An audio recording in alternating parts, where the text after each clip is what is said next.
Hello everyone, good evening. Today we are going to learn about hypothermia, drug-induced hypothermia, and when hypothermia is therapeutic for us, means we are using it for clinical purposes and purposely inducing this hypothermia, so it's helpful for us. Such a case is cardiomyocyte schooling. We will study about it. But सबसे पहले let's define hypothermia. So basically, hypothermia is when that the core body temperature is reduced below 35 degrees Celsius or 95 Fahrenheit. This inner part of our body is core and outer part is called shell temperature. So hypothermia is defined as the reduce of this core body temperature, and it can be due to ki excessive heat loss. Hypothermia means less temperature, means the person is cold. तो means heat loss बहुत ज़्यादा हो रहा है. It can be due to sweating or vasodilation. And like in our skin there are various blood vessels, and our skin is very vascular. So if vasodilation is there, then more evaporation will be there, and at the same time sweating as it reaches the skin surface. तो हमें पता है कि वो वहाँ से latent heat of vaporization it will take up, and means it will cause a cooling effect there. या तो heat loss हो रहा है excessive, or there is exposure to cold temperature,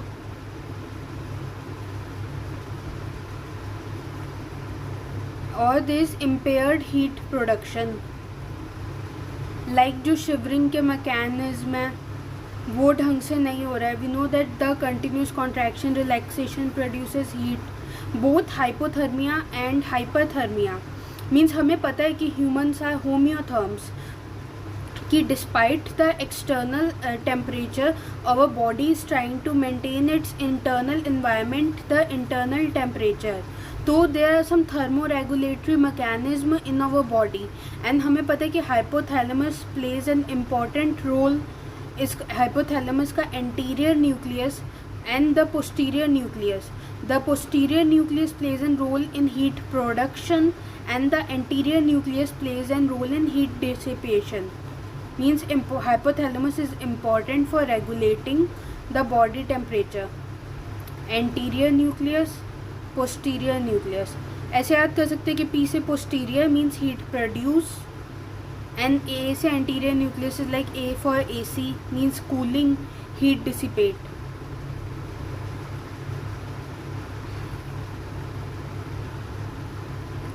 By various mechanism, also heat dissipation में there will be increased thirst.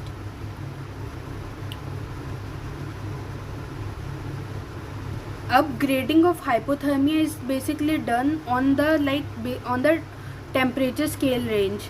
कि is it mild, on the basis of like range है कि is it mild, moderate or severe.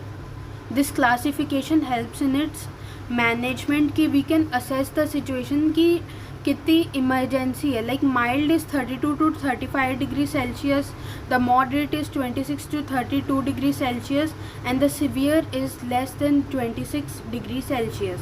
अब hypothermia देखें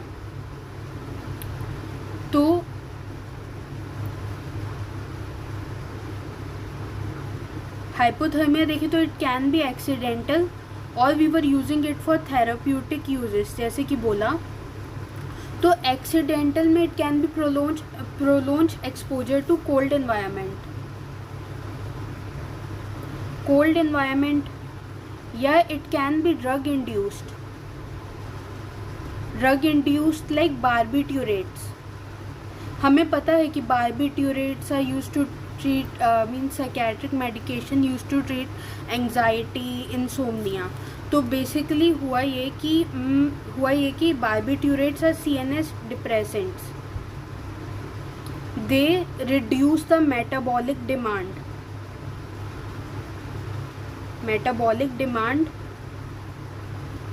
reduce the CNS activity and decrease oxygen consumption in our body. An example of barbiturate is thiopentol. Barbiturates are CNS depression and decrease oxygen consumption of our body. And therapeutic uses can be like, see कि if 1 degree Celsius हमारा body temperature drop कर रहा है तो bye 7% हमारे brain में cerebral blood flow reduces, cerebral blood flow reduces. अब हमें ब्लड फ्लो रिड्यूस करने की क्या नीड पड़ गई? नॉट इन नॉर्मल सिचुएशंस कि इट विल बी गुड कि means blood reaches the brain is such an organ जो मीन्स ऑक्सीजन डिप्लीशन हाइपोक्सिया से बहुत जल्दी रिस्पॉन्ड करता है, बहुत जल्दी डैमेज होता है. तो but it is useful in the case of neurosurgical procedures. कौन से procedure? Neurosurgical procedures. As it will minimize the blood loss.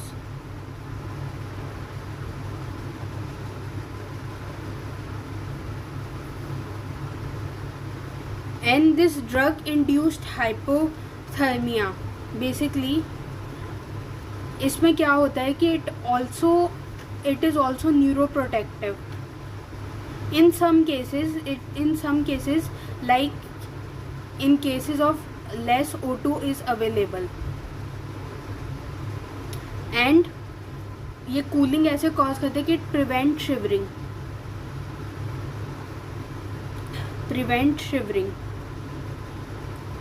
तो it promotes a cold environment as heat production नहीं हो रही है. अब there was a case we are going to learn about cardiomyocyte cooling. पढ़ने से पहले we need to know something about HSP, that is heat shock protein. होता ये है कि basically they are like molecular chaperones released stress induced release. जब body is in stress, body का stress is like कि किसी चीज़ की availability, demand is more than availability. ठीक,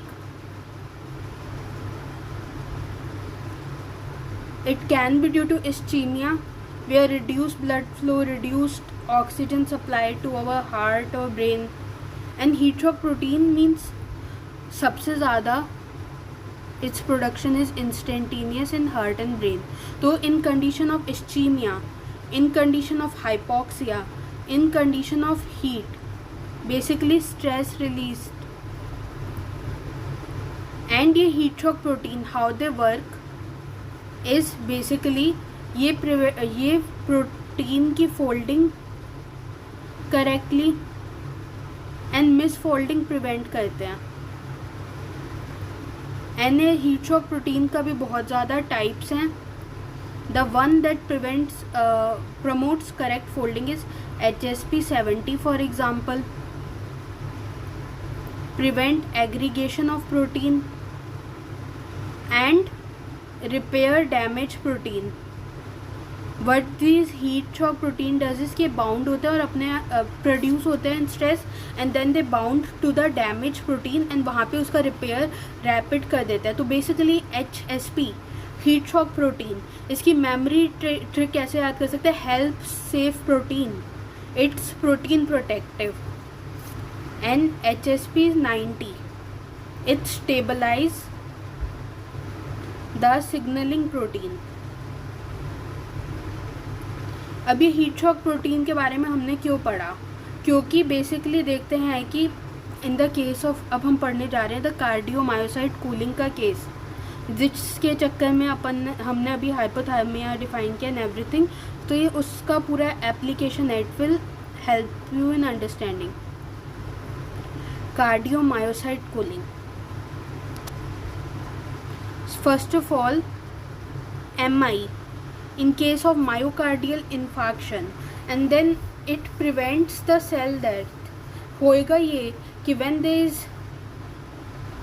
return of spontaneous circulation post the MI, like, तो there will be oxidative stress. Oxidative stress क्यों होता है? Due to the free radicals. हमें पता है कि free radicals are reactive attacking species. And here ROS is return of spontaneous combustion, जिससे क्या होता है कि रीपरफ्यूजन इंजरी होता है and damage to tissues, and this oxidative stress can cause death. तो इसे प्रिवेंट करने के लिए we are doing cardiomyocyte cooling. What we are doing is कि हम बॉडी का टेम्परेचर भी reduce by 5 degree Celsius and it activates risk. अब ये वो वाला रिस्क नहीं है कि like it's a danger, you are in risk. Means technically you are in risk, but this risk is protecting you from the actual risk, that is cardiomyocyte damage. Means anyways, RASK की full form है. अभी ये जो table बन रहा है ना, basically cardiomyocyte cooling में, यहाँ से इफ़ वी ड्रॉ दैट तो नंबर विल बी गुड, क्योंकि प्रेजेंटेशन इज़ गुड. तो रीपरफ्यूजन इंजरी, सैल्वेज काइनेज. तो the decrease in temperature activated risk and it further activated two things: survival kinase and heat shock proteins. अब these heat shock proteins are positive modulator of survival kinase. Means दोनों का function है synergistic. Heat shock proteins भी हमें ischaemia और reperfusion injury से बचाना चाहता है, and the same work is of survival kinase. और इस सर्वाइवल काइनेज बेसिकली क्या है? It plays a role in AKT phosphorylation. It activates the AKT pathway. And AKT क्या करता है further? It has a role in mitochondrial protection. Means cell का ATP will remain maintained ATP level and increase chances of survival. As हमें पता है कि inner mitochondrial membrane में ETC होती है, वे रिड्यूस कोएंजाइम्स लाइक FADH2 और NADH2 से हमें वाया ऑक्सीडेटिव फॉस्फोराइलेशन हमें एनर्जी मिलती है. और ये हीट शॉक प्रोटीन, लाइक ये टेबल बन रहा है ना, तो इस हीट शॉक प्रोटीन का क्या यूज़ है, ये सारी चीज़ें इसके नीचे लिख सकते हैं. ठीक, टोल्ड अबव. और ये AKT, what actually this AKT is doing, नाम तो सुन लिया, but our main motto is कि what is this AKT doing. तो बेसिकली अब ये AKT क्या करता है कि इट प्रिवेंट एपोप्टोसिस. एक तो हमने पढ़ा कि हेल्प्स माइटोकॉन्ड्रिया प्रोटेक्टिव है कि helps, and second thing is it prevents apoptosis, that is light. कोई बात नहीं. इट प्रिवेंट एपोप्टोसिस इस मीन्स कि जो प्रो एपोप्टोटिक प्रोटीन है लाइक कैस्पेसिस, इन्हें ये क्या करेगा, CA कैस्पेसिस, इन्हें ये AKT इनहिबिट करेगा. एंड माइटोकॉन्ड्रिया प्रोटेक्टिव तो means energy collapse will be prevented. Prevent energy collapse, maintain ATP level. अभी last in very short we are going to summarise this video. ठीक, कूलिंग होती है तो it will decrease the metabolism and activate protective pathways like AKT and molecular chaperones like heat shock protein. ये भी मतलब stress induced production होएगा इनका. It prevents cell death